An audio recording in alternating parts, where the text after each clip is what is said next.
चलो समझो, आज सरल समीकरण है। क्या पाठ है? सरल समीकरण। ध्यान से मेरी बातें समझेंगे, तमीज से बैठ जाएंगे क्लास के अंदर। कोई भी टेढ़ा मेढ़ा नहीं दिखना चाहिए मुझे। ध्यान से मेरी बात सुनेंगे, एक हाथ में पेन और दूसरी नजर मेरी तरफ। ठीक है, बात करते हैं सरल समीकरण की। किसकी? सरल समीकरण। तो सरल समीकरण कैसे बनता है, पहले हम उसकी बात करते हैं। एक होता है चर, एक होता है अचर। क्या होता है? चर मतलब चलने वाला, चर मतलब चलने वाला या बदलने वाला है। जिसका मान बदलता है उसको हम चर कहते हैं, जिसका मान नहीं बदलता उसको हम अचर कहते हैं। उसको क्या कहते हैं? अचर। जो चर होते हैं इनको हमेशा हम लोग, जो इंग्लिश के लेटर हैं आपके ABCD PQR XYZ, ऐसे डिनोट करते हैं। बात समझ आ गई आपको? जैसे आपके पास लिखा है, मान लो 2x। क्या लिखा है? 2x। तो x को क्या बोलेंगे? चर। x को क्या बोलेंगे? चर। आपने देखा होगा कहीं 2x + 5y + 3 ऐसा कुछ लिखा रहता है। तो इनको जो XYZ PQR LMN कुछ भी यूज हुए हैं उनको हम लोग क्या बोलते हैं? चर। क्या बोलते हैं? चर। बात समझ आ गई? इधर सोनाक्षी के 4 तरह के मुंह बन रहे हैं, उधर लोकेंद्र के 4 तरह के मुंह बन रहे हैं। बोला भी मैंने कि ध्यान सिर्फ मेरी तरफ रखो, तो पता नहीं क्या मुंह में करके सोच रहे, पता नहीं कौन सा विचार कर रहे हैं। ध्यान से समझोगे तभी चीजें समझ आती हैं, नहीं समझोगे तो फिर बाद में यही चीजें बड़ी बन जाएंगी तो कुछ नहीं समझ में आता। समझ आया? तो चर क्या होते हैं? जिनका मान क्या होता है? बदलता है। चर का मतलब जिनका मान बदलता है। इसे किससे लिखते हैं हम लोग? किससे लिखते हैं हम लोग? एक थप्पड़ मारूंगी पेन से। लिखते तो सब कुछ हम पेन से ही हैं। कौन से अक्षरों से दिखाते हैं इसको हम लोग? मतलब अल्फाबेट से। किससे? ABCD XYZ PQR, कुछ भी ऐसा लिखा होगा तो हम उसे चर बोलेंगे। और अचर जैसे नंबर, जैसे 3, 5। बात समझ आ गई आपको? अब हम मान लो मैंने कोई चर लिख दिया, उसमें कुछ गुणा कर दिया। मान लो मैंने एक चर लिख दिया x। क्या लिख दिया? x। इसके आगे मैंने एक गुणा कर दिया, ठीक है? या इसी में से इसी चर में कुछ जोड़ दिया, इसी चर में कुछ घटा दिया। बात समझ आ गई? इसी चर में कुछ क्या कर दिया मैंने? भाग। और इसके आगे बराबर करके कुछ भी लगा दिया। आई बात समझ में? तो अगर बराबर करके मान लो 0 ही लगा दे रही हूँ मैं, तो ये सारे रूप क्या होते हैं? समीकरण। ये क्या बन जाएगा? समीकरण। आई बात समझ में? तो अगर किसी चर के साथ कुछ जुड़ा है, कुछ घटा है, कुछ गुणा है, कुछ भाग है, तो वो सब मिलकर और बराबर का चिन्ह होना चाहिए, तो हम उन्हें समीकरण का नाम देते हैं। क्या नाम देते हैं? समीकरण। सवाल समझ आया? नहीं आया? सवाल मतलब सरल समीकरण आपको समझ आया? नहीं आया? आ गया? पक्का? तो बराबर में 0 भी हो सकता है, बराबर में कोई नंबर भी हो सकता है। एक बराबर होना जरूरी है और एक चर और अचर होने जरूरी है। चर होना जरूरी है, तब समीकरण बन जाती है। बात समझ आ गई आपको? अब जैसे यहाँ पर कोई भी समीकरण है, जैसे आपका पहला सवाल है एक्सरसाइज का, उसमें क्या लिखा है आपके पास कि प्रश्नावली कौन सी है? ये 4.1। एक्सरसाइज 4.1। 4.1 में क्या खास चीज लिखी है? देखो यहाँ पर एक टेबल बनी है, ऐसी बनी है। यहाँ लिखा है क्रम संख्या, यहाँ पर लिखा है समीकरण, और यहाँ लिखा है चर का मान। चर का मान। और यहाँ पर क्या लिखा है? कि समीकरण संतुष्ट होती है या नहीं। हाँ, तो यहाँ पर देखना है कि समीकरण संतुष्ट है या नहीं। संतुष्ट है या नहीं, मतलब संतुष्ट है या नहीं। बात समझ आई? तो इन सवालों को कैसे करेंगे, ध्यान से समझिए। सबसे पहले यहाँ पे क्रम लिखा हुआ है, आप लिख दो जो भी क्रम है। एक समीकरण ले लिया हमने, x + 3 = 0। क्या समीकरण है?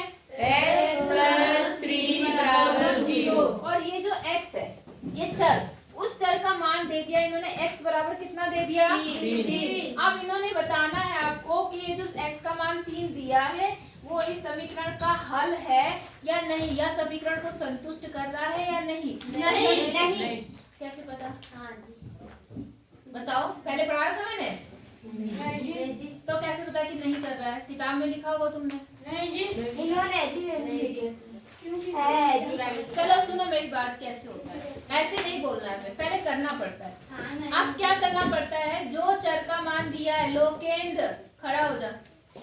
क्या हिल रहा है, मेरी बात सुन रहा है तू? ध्यान से सुनते रहे, खड़ा होकर सुन। मैंने कहा जो चर का मान दिया, इधर देख के सुनना पड़ेगा। जो चर का मान दिया है उस मान को यहाँ इस समीकरण में रखना है।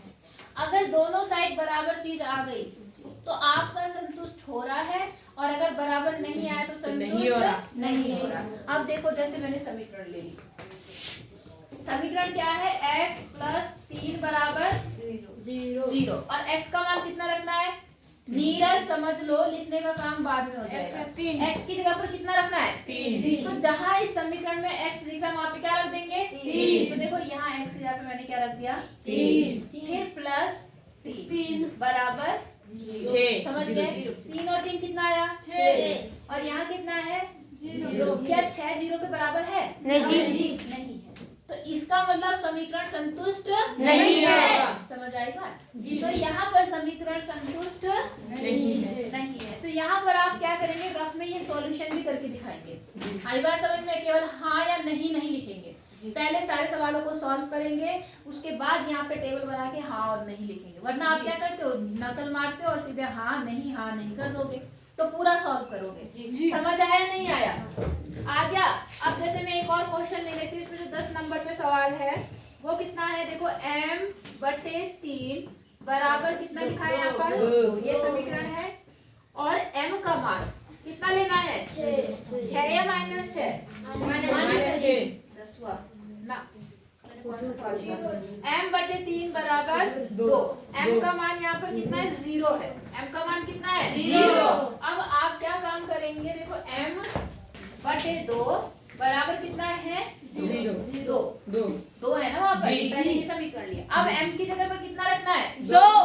कहाँ 2 लिखा हुआ? 0। तो मैंने m की जगह पर 0 रख दिया, बाकी 2 अपनी जगह रहा, ये 2 भी अपनी जगह रहा। 2/2 कितना होता है? 4 है ना। 0/2 कितना होता है? 2 होता है? 4 होता है? 2 होता है। वेरी गुड, बहुत बढ़िया पढ़ाई कर रहे हो तुम। 2 अगर 0 को 2 से भाग करोगे तो 2 आएगा? 0 कितना आएगा? 0।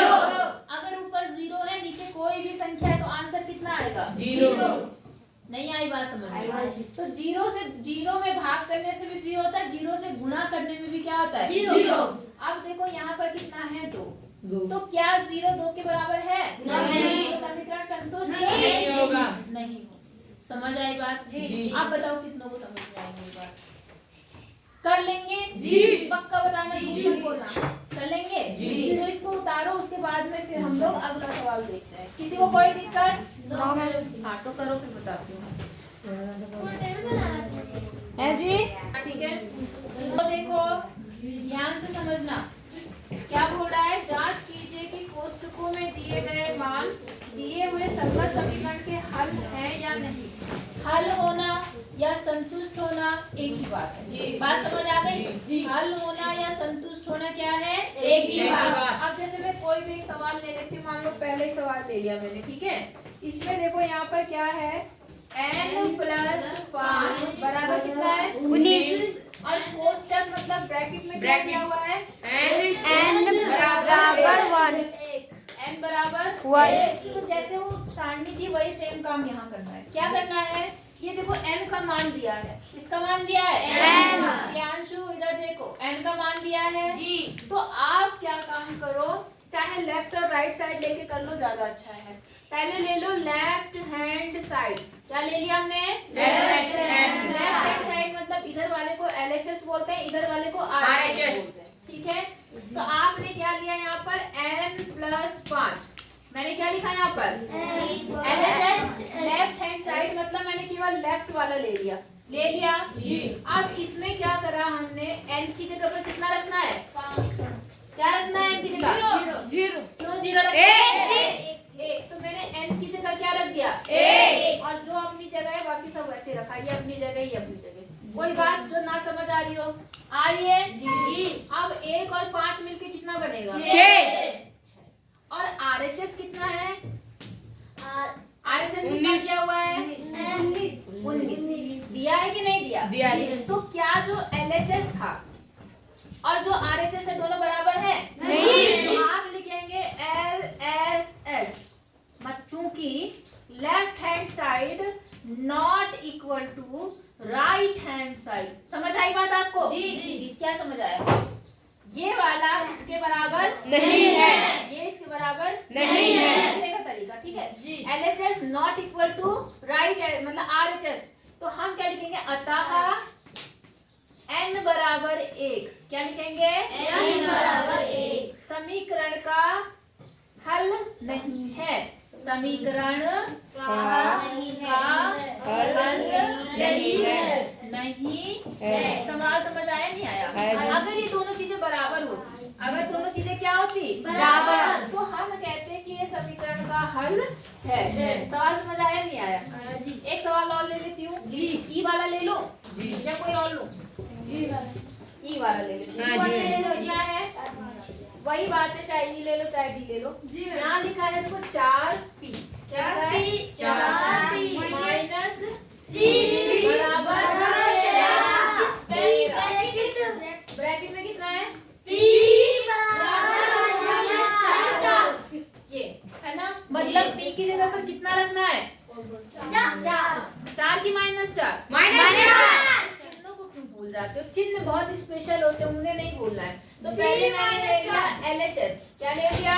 LHS। तो LHS में कितना है आपके पास? 4p - 3। ठीक है, अब मैंने क्या करा? 4 ऐसे ही रखा और p की जगह पर कितना रखना है? -4। क्योंकि माइनस था इसलिए मैंने ब्रैकेट लगा दिया। अगर प्लस होता तो सीधे गुणा करके 4 से देती। बात समझ आ गई आपको? अगर आप चाहो तो ऐसे जब भी देखिए आप ब्रैकेट लगा लो। अब देखो 4 को 4 से गुणा करके कितना आएगा? 16।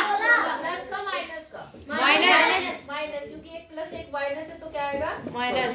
और यहाँ कितना है? माइनस का 3। अब बताइए जुड़ेंगे या घटेंगे?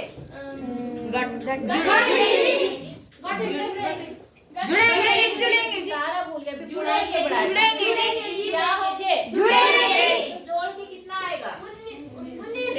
प्लस का माइनस का? माइनस का, क्योंकि माइनस माइनस जुड़ते हैं माइनस चिन्ह के साथ। जी। तो ये दोनों जुड़ गए माइनस का 19। और RHS में कितना है?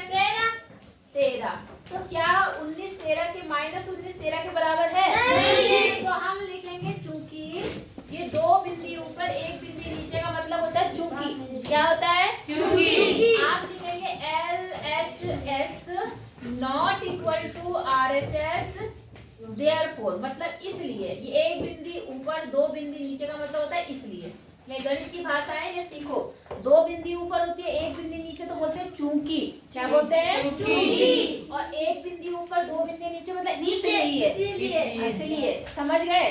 इसलिए आप क्या लिखेंगे? p बराबर -4 समीकरण का क्या है?